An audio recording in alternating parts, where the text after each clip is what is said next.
Bismillahirrahmanirrahim. Assalamualaikum warahmatullahi wabarakatuh. Halo Bapak Ibu semuanya, bagaimana kabarnya hari ini? Perkenalkan, nama saya Abdurrahman Umar. Saya mengajar di SMP Pasundan 2 Cimahi, Kota Cimahi, Provinsi Jawa Barat. Saat ini saya akan melaksanakan uji kinerja pembelajaran, yaitu uji kompetensi mahasiswa PPG dalam jabatan tahun 2021 di LPTK Universitas Siliwangi. Berikut ini Bapak Ibu semuanya kartu peserta saya yang sudah saya tanda tangani.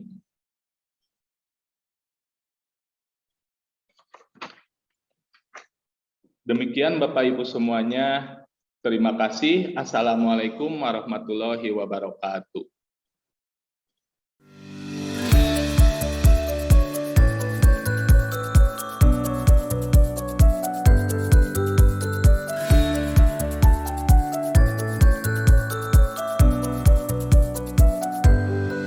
Recording in progress. Waktu.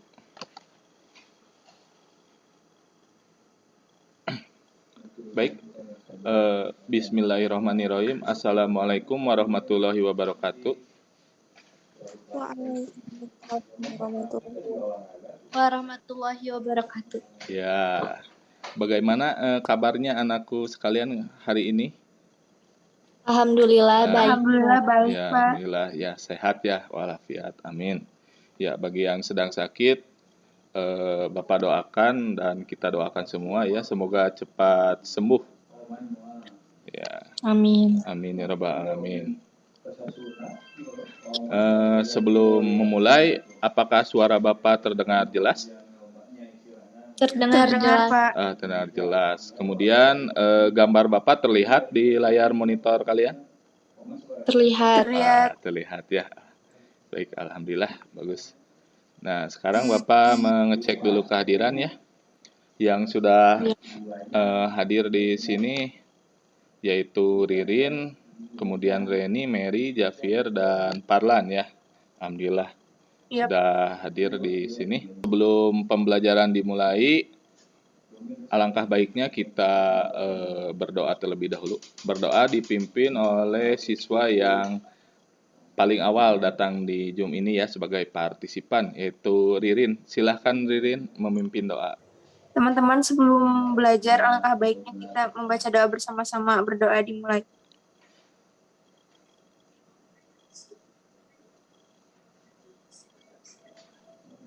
Berdoa selesai. Iya, alhamdulillah. Kita akan membacakan terlebih dahulu ya yel-yel penyemangat belajar agar kalian selalu semangat dalam belajar ya. Bapak contohkan, semangat belajar, merdeka dari virus corona. Semangat belajar, Semangat belajar. merdeka belajar, Merdeka belajar. merdeka dari virus corona. Merdeka dari virus Merdeka dari corona. virus corona. Ya, mudah-mudahan kita bisa merdeka ya dari virus corona ini dan bisa kembali normal ke keadaan sebelumnya. Amin. Ya, karena di bulan Juli ini ternyata kasus COVID-nya itu meningkat, kemudian pemerintah yaitu Bapak Presiden Joko Widodo membuat peraturan tentang PPKM darurat sehingga semua kegiatan aktivitas masyarakat termasuk di sekolah juga itu dibatasi ya. Jadi harus menggunakan pembelajaran daring. Nah, walaupun menggunakan pembelajaran daring, kita harus tetap semangat dalam belajar ya. Jangan putus asa begitu. Selanjutnya kita akan menyanyikan lagu nasional.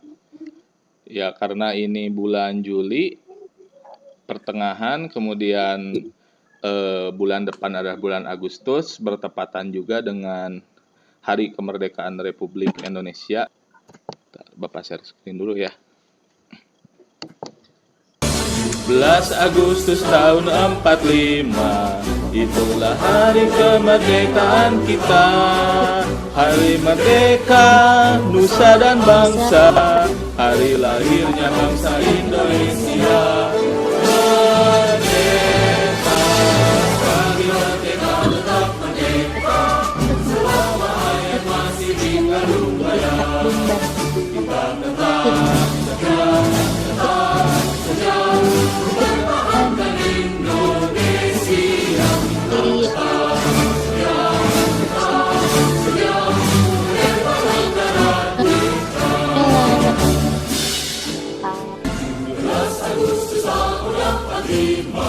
Itulah hari kemerdekaan kita, hari merdeka nusa dan bangsa, hari lahirnya bangsa Indonesia. Merdeka, kita tetap merdeka, selama hayat masih di kandung badan. Kita tetap setia mempertahankan Indonesia.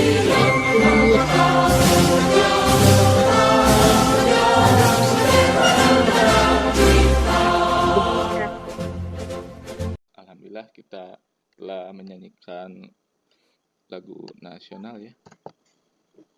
Minggu kemarin kita telah melaksanakan pembelajaran KD 317 yaitu menggali dan menemukan unsur buku fiksi dan non-fiksi yang dibaca ya, dan juga setelah membaca bukunya ya tentunya. Kemudian IPK-nya itu indeks pencapaian kompetensinya, yaitu pertama mengidentifikasi unsur buku fiksi, kemudian mengidentifikasi unsur buku non-fiksi, kemudian menjelaskan tentang persamaan dan perbedaan unsur buku fiksi dan non-fiksi. Nah, kemudian menentukan kata istilah yang terdapat dalam buku indeksnya.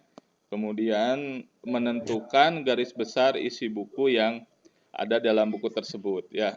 Nah, untuk mengingat kembali ya, coba ada yang bisa Bapak ingin bertanya, apakah perbedaan dan persamaan buku fiksi dan non-fiksi? Boleh, siapa yang akan menjawab? Mute-nya belum di itu.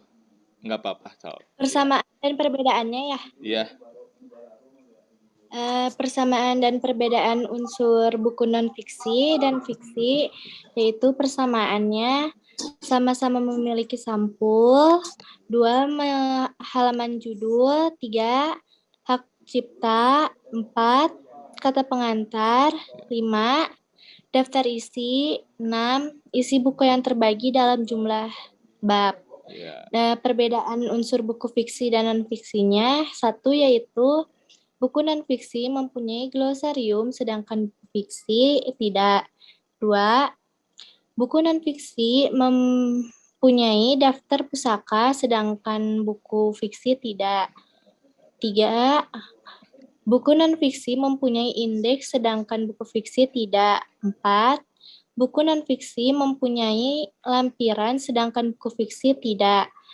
5, buku non-fiksi mempunyai kata baku, sedangkan buku fiksi menggunakan kata tidak baku dan gaya bahasa yang khas.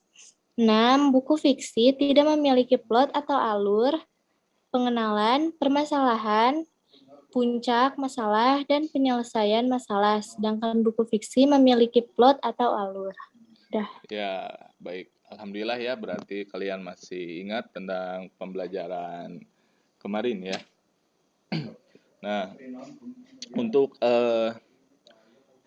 pembelajaran hari ini, tujuan pembelajarannya yaitu setelah membaca buku fiksi karya Andrea Hirata yang berjudul Ayah melalui link Google dengan menggunakan model problem based learning, siswa diharapkan mampu membuat rangkuman dalam bentuk pemetaan konsep, kemudian serta rangkuman dalam bentuk rangkaian gagasan pokok isi buku sesuai usia remaja, tentunya Bapak siapkan bukunya ya.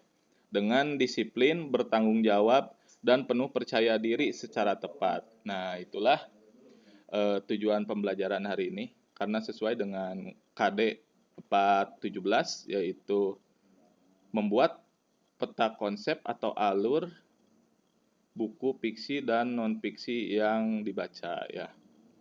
Itu untuk proses kegiatan pembelajaran hari ini mulai dari kegiatan pertama nanti kalian akan mengerjakan soal pretest dari non buku fiksi terlebih dahulu. Nah, setelah mengetahui kemampuan awal kalian, nanti apakah ada kesulitan atau masalah yang dihadapi, kemudian berdiskusi di dalam Zoom ini menggunakan breakout room ya.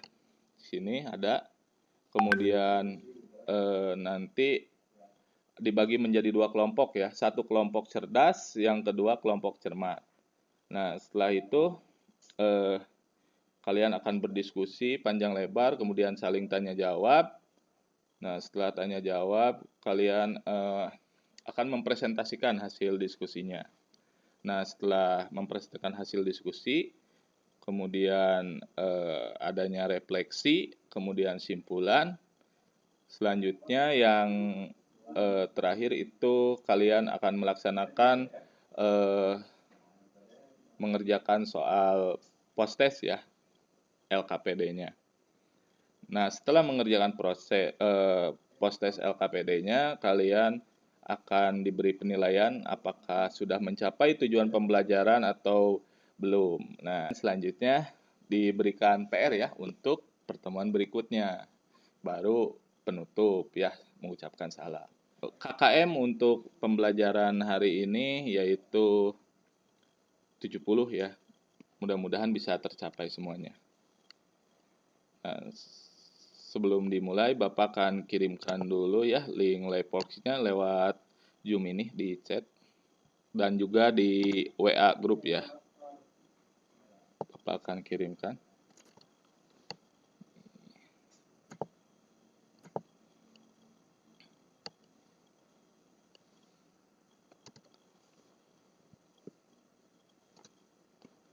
Nah, ini adalah link untuk mengerjakan. Tapi sebelum kalian mengklik mengerjakan, nanti akan membaca dulu secara bersama ya, untuk mengingat kembali, mengulas kembali buku yang telah kalian baca kemarin. Nah, Bapak akan share screen terlebih dahulu. Sudah terlihat? Sudah. Nah, baik, di sini ini bukunya tentang teknologi pendidikan ya. Ini buku non-fiksi. Kalau buku non-fiksi itu berkaitan dengan ilmu pengetahuan, kemudian teknologi, karya ilmiah, ya, tentang pelajaran kalian di SMP kelas 8, sekarang kan mau naik kelas 9 ya. Nah, di sini ada teknologi pendidikan. Ini penulisnya banyak ya. Ini penerbitnya.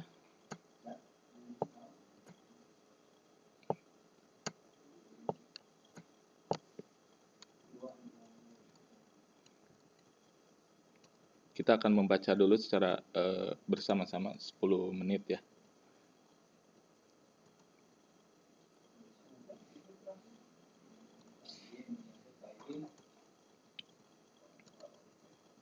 Ini ada bab satunya, hakikat media pembelajaran. Nah, silahkan kalian baca terlebih dahulu.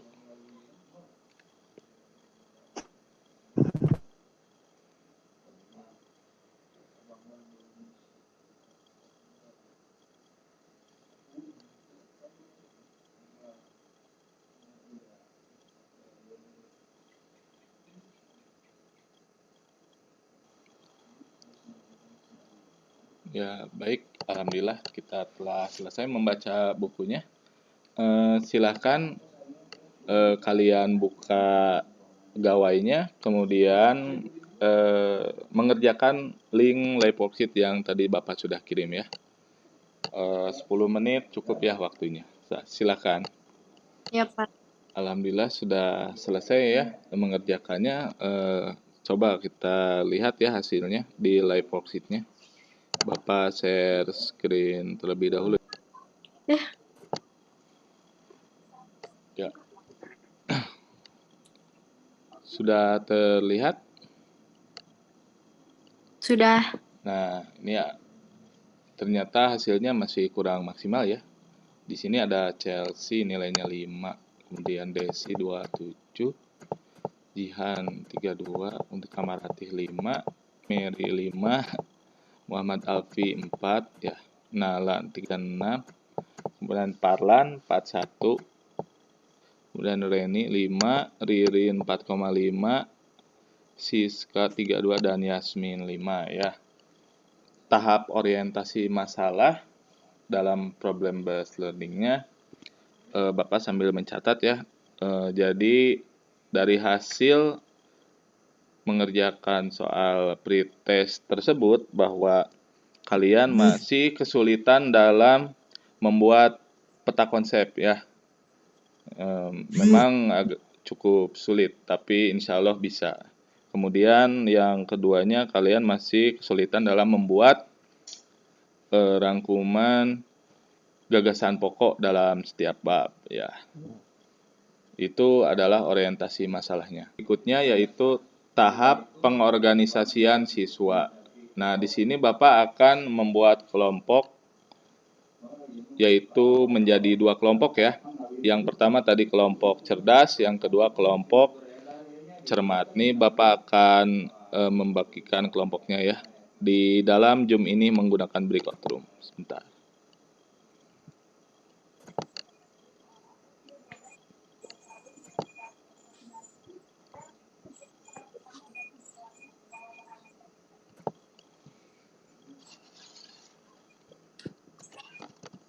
Ini kelompok cerdas.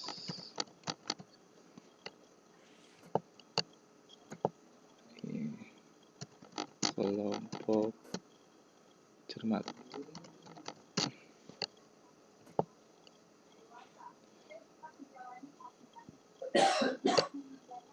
Bentar, Bapak setting dulu 10 detik 30. Ya. Silahkan kalian join ya.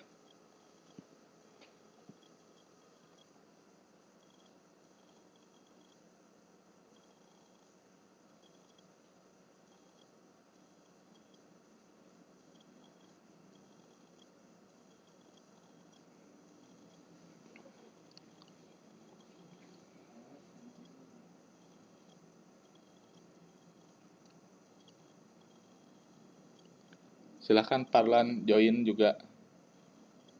Klik di HP di gawainya.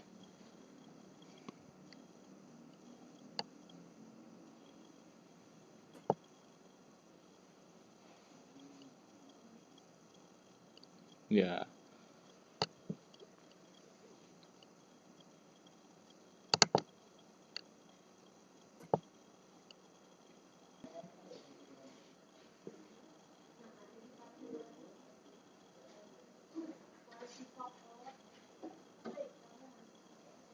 Recording in progress.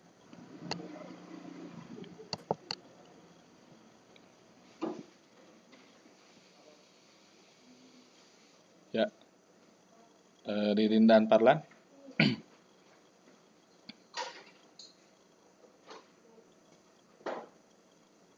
Iya, Pak. Ya, ini masuk tahap pembimbingan dan investigasi siswa ya. Bagaimana sudah menemukan masalahnya di internet atau di buku referensi lain? Sudah ya dengan Iya, sudah, Parlan Pak. dan Iya. Javier ya, alhamdulillah. Silahkan diskusinya dilanjutkan, Bapak ke ruangan yang lain.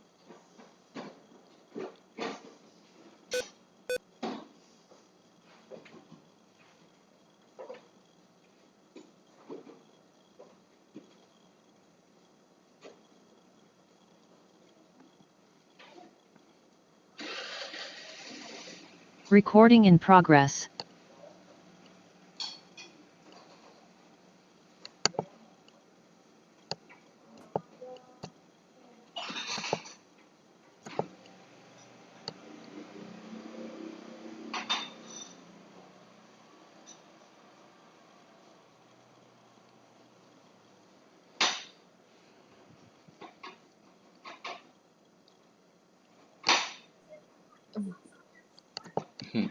Recording in progress. Bagaimana, sudah selesai berdiskusinya? Ya, Sudah, tidak Pak. apa-apa, bagus. Ya, sudah bisa menemukan ya solusinya untuk permasalahan kedua tadi ya. Waktunya 5 menit lagi ya. Nanti Bapak akan memantau. Tadi Bapak sudah memantau ke kelompok cerdas juga sudah sama ya, menemukan jawabannya. Baik, Bapak tinggal dulu ya. Nanti 5 menit lagi Bapak akan menarik semuanya ke room utama. Oke, Pak. Ya, silakan berdiskusinya dilanjutkan.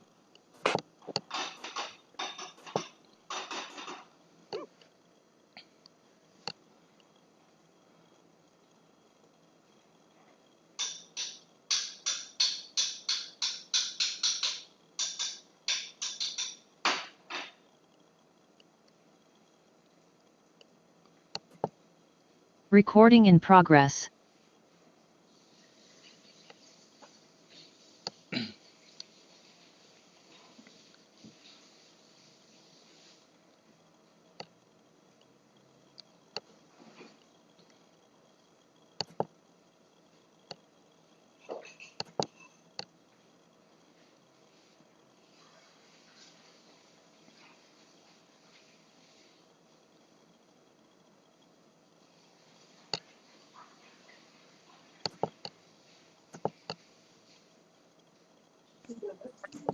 Ya, selamat datang kembali.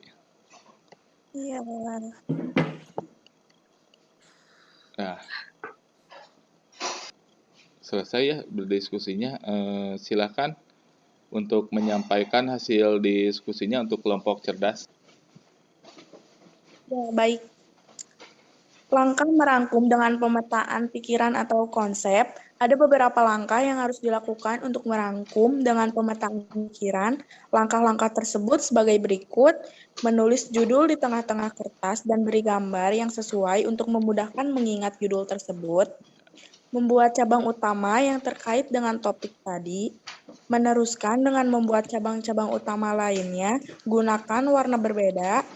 Memberi label pada setiap cabang hanya dengan kata kunci saja. Setelah itu, dari tiap cabang membuat sub-cabang untuk hal-hal yang saling berhubungan. Dalam hal ini, menggunakan garis-garis lengkung dan alur yang sesuai keinginan kita karena tidak ada aturan khusus dalam membuat peta pikiran. Menarik garis sebagai pengingat apabila ada hal-hal yang berhubungan pada sub yang berbeda. Berikut contoh catatan akhir yang saya buat untuk merangkum buku ke dalam selembar catatan. Ya, baik. Alhamdulillah ya, sudah selesai. Nah, untuk kelompok cermat silakan mempresentasikan hasilnya. Ya. Langkah-langkah merangkum berdasarkan gagasan pokok buku adalah mengambil inti dari sebuah isi buku dan menuliskan kembali menjadi catatan ringkas. Hal yang perlu diingat bahwa sebuah rangkuman isinya mencakup keseluruhan teks, meski dalam penyajian yang lebih padat dan ringkas. Manfaat dari rangkuman yaitu menemukan secara cepat informasi yang dibutuhkan, menemukan bagian-bagian penting isi buku, dapat menggambarkan keadaan isi buku, waktu yang digunakan untuk membaca jauh lebih singkat, dan membantu keperluan yang sifatnya praktis.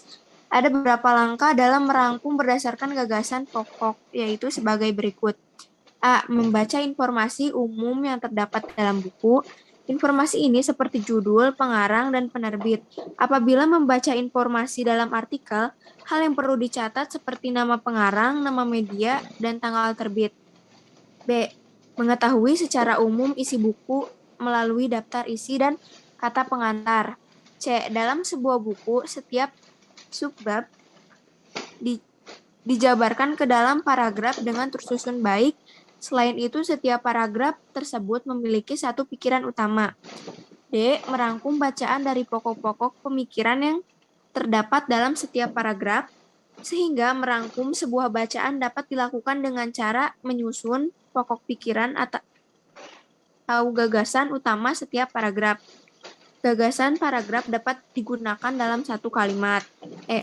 Dalam merangkum, perlu memperhatikan format merangkum dengan teknik menentukan gagasan utama dan gagasan rincian. Yang pertama, judul buku. Yang kedua, judul bab. Yang ketiga, judul subbab. Yang keempat, gagasan utama setiap paragraf, paragraf 1, paragraf 2, dan seterusnya. Gagasan setiap paragraf dapat diungkapkan dalam satu kalimat. Merangkum bacaan dapat dilakukan dengan menyusun setiap kalimat yang menjadi gagasan utama atau pokok pikiran setiap paragraf ke dalam satu karangan. Saja. Oh iya, baik. Alhamdulillah sudah selesai. Silahkan kalian bertanya jawab. Mulai Reni. Unmute Reni. Boleh Reni. Reni unmute itu dibuka dulu mic-nya. Nah, Ya maaf Pak. oh iya, tidak apa-apa. Bagaimana cara menentukan gagasan pokok setiap judul subbab? Iya, boleh Yang pertama, dijawab. Iya. yang pertama harus membaca terlebih dahulu buku tersebut dengan memahami isinya. Dan yang kedua, menentukan terlebih dahulu apakah gagasan pokoknya berada di awal paragraf, deduktif, di akhir paragraf, induktif, atau di awal dan di akhir paragraf campuran. Iya, benar sekali ya. Untuk menentukan pokok isi paragraf itu tinggal dilihat saja nanti apakah berada di awal, di akhir, atau di awal dan akhir ya. Nah, untuk masih tanya jawab, silahkan boleh mau Parlan menanyakan.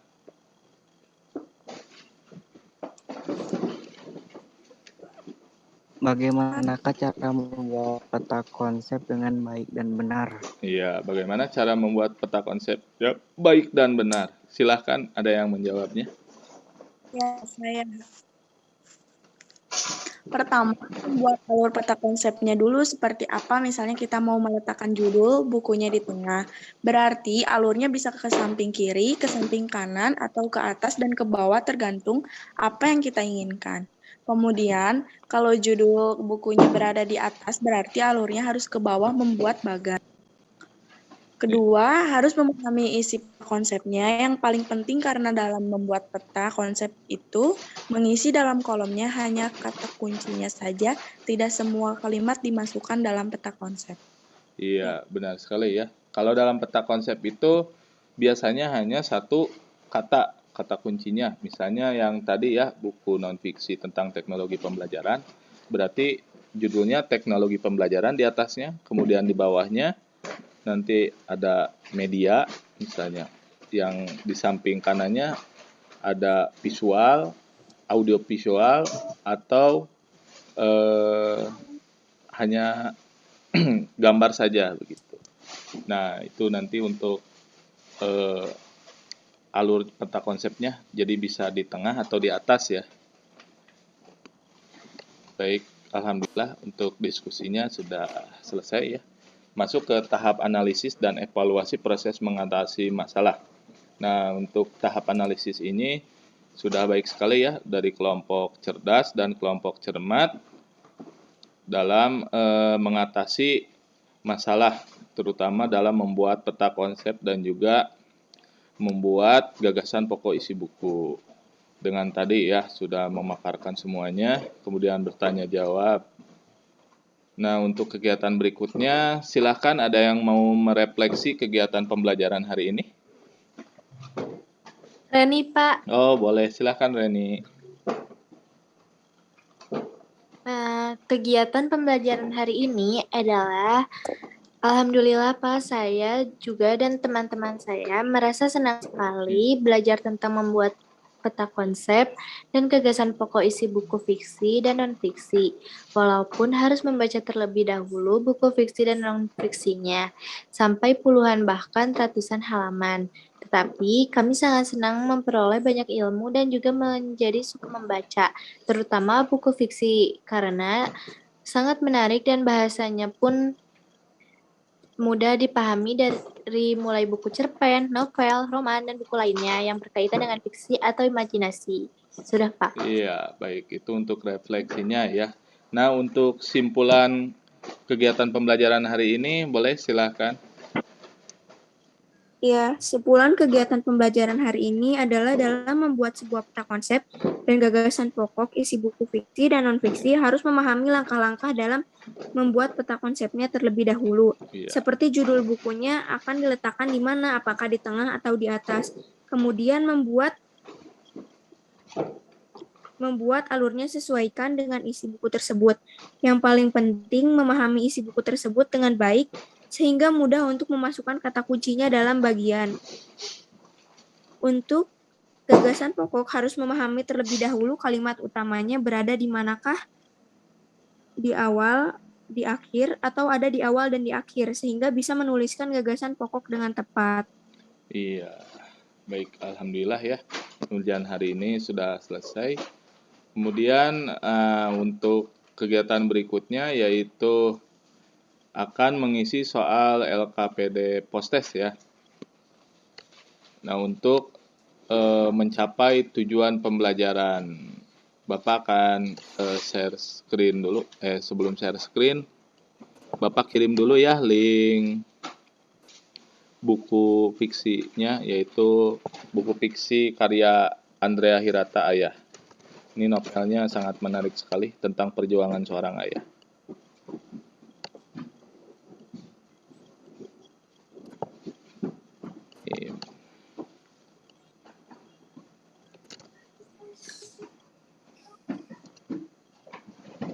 Nah, itu di Zoom sudah Bapak kirim, kemudian Bapak kirim juga di grup WA ya. Nah, sebelum kalian mengisi LKPD Postesnya, Bapak akan share screen dulu. Kita membaca dulu, mengulas kembali.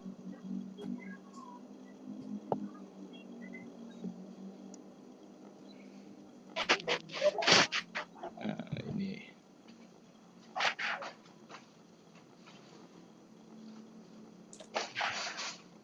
Boleh di-unmute dulu, Reni dan Ririn. Nih, kita akan membaca ya. Nah, masih loading. Nah, ini untuk sampul depannya. Ini cetakan pertamanya tahun 2015 ya.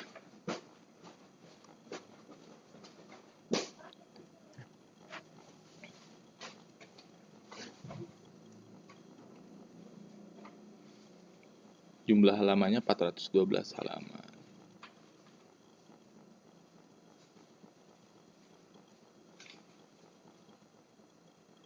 Di sini ada banyak sekali daftar isinya, dari Purnama ke-12, radio, pensil, pingsan, seorang ayah bernama Marconi, Polare. Nah, kita hanya membacanya sampai bab ketiga saja ya, pensil. Karena kalian sudah membaca ya minggu kemarin. Ini hanya mengulas saja agar tidak lupa.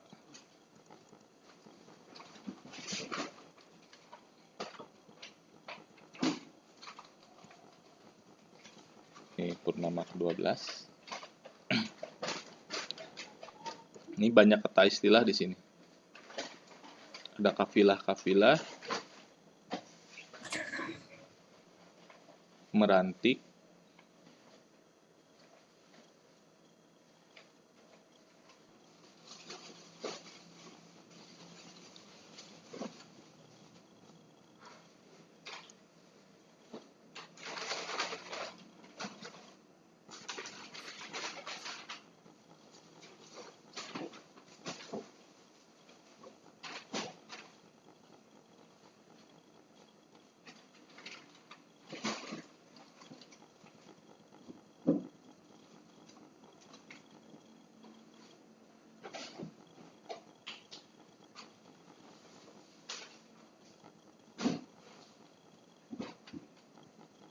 ya.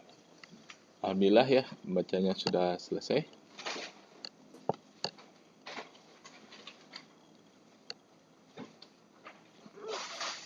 Silakan kalian kerjakan terlebih dahulu ya di gawainya masing-masing. Bapak sudah kirim linknya. Ya, alhamdulillah kalian sudah selesai ya mengerjakan tugasnya? Oh iya, tidak apa-apa. Lowbat ya.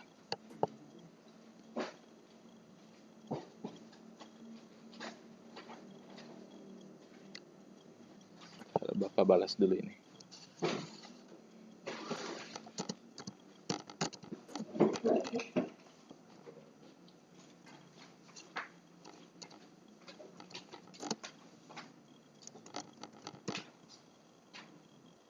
Baik, Bapak akan perlihatkan ya hasil dari kalian mengerjakan LKPD Postes. Nih. Bapak akan share screen terlebih dahulu. Bentar.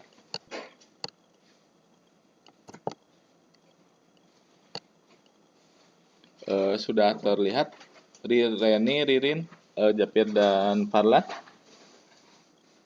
Sudah, Pak. Nah, alhamdulillah ya, nilainya meningkat sini. Ya, Chelsea 8, Desi 8, kemudian Jihan ya 8, Kamarati 9, Mary 8, Muhammad Alfi 9 ya, Nala 9, Dian Parlan 8, Reni 8, dan Ririn hampir 8, Siska 9, dan Yasmin 9,5. Ya, itu adalah hasilnya. Alhamdulillah, berarti tujuan pembelajaran hari ini sudah tercapai ya. Kalian bisa menguasai materi tentang membuat peta konsep dan membuat gagasan pokok isi buku ya dalam KD 417, yaitu membuat peta konsep atau alur buku fiksi dan non fiksi yang dibaca ya. Alhamdulillah, berarti kalian sudah memahami ya. Untuk tugas berikutnya, Bapak akan memberikan kalian PR, yaitu kalian membaca buku tentang menelaah unsur buku fiksi dan non fiksi yang dibaca ya. Kalau tadi membuat peta konsep dan juga membuat gagasan pokok isi buku, nah sekarang kalian akan diberikan PR untuk menelaah unsur buku fiksi dan non fiksi. Itu di pertemuan berikutnya. Siap, Reni, Ririn, dan Parlan serta Japier? Iya, Pak. Iya, baik. Iya, Alhamdulillah. siap, Pak. Ya, alhamdulillah kegiatan pembelajaran hari ini sudah selesai. Terima kasih kepada Reni, Ririn, Mary, Parlan, Japier. Kemudian tadi ada Yasmin ya, karena kuotanya habis dia tidak bisa mengikuti, serta Mary baterainya habis tadi ya. Terima kasih banyak atas kerjasama dan partisipasinya dalam pembelajaran Zoom meeting ini. Kalau kemarin-kemarin kan kita menggunakan Google Meeting, alhamdulillah kedua aplikasi ini bisa kita gunakan untuk pembelajaran daring berikutnya karena masih dalam kondisi pandemi COVID-19. Mudah-mudahan semuanya sehat, terhindar dari virus corona. Amin ya rabbal alamin. Ya, baik Bapak tutup pembelajaran hari ini. Billahi taufiq wal hidayah. Wassalamualaikum warahmatullahi wabarakatuh. Waalaikumsalam warahmatullahi wabarakatuh. Iya. Bapak akhiri ya pertemuan hari ini semuanya. Bapak akan tutup. Terima kasih banyak. Recording stop.